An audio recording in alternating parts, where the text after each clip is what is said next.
تو پھر بہت ساری چیزیں اسموتھ ہو جائیں گی. ٹھیک اور ہے. اگر یہ نہیں ہوتا تو اس سے یہ ثابت ہو جائے گا کہ وہ مذاکرات نہیں کرنا چاہتے تھے. ٹائم گیننگ اسٹریٹجی ہے یہ. ٹھیک ہے, چلیے پازیٹیو سوچتے ہیں. اقرار صاحب 1 منٹ آپ کے پاس, آپ کو کیا لگتا ہے کیا ہونے جا رہا ہے؟ سنجیدگی نظر آئے گی ہمیں؟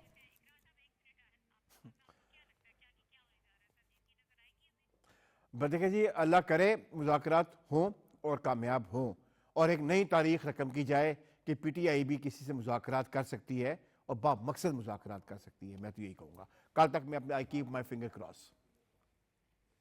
ٹھیک ہے, یہ obviously ہم سب یہ چاہتے ہیں کہ یہ جو اس وقت ڈائلاگس ہیں اس کا معاملہ آگے بڑھے, اور خاص طور پر ملک میں سیاسی استحکام ہونا چاہیے. معیشت ہماری اس کے ساتھ جڑی ہوئی ہے. حکومت جو ہے وہ بڑا سینسیبلی ان ساری چیزوں کو ڈیل کر رہی ہے اور بہت سنجیدگی کا مظاہرہ کیا جا رہا ہے تاکہ معاملات کو بہتر کیا جائے. کب تک یہ اس قسم کی چیزیں چلتی رہیں گی؟ آخر میز پر بیٹھ کر بات کی جائے.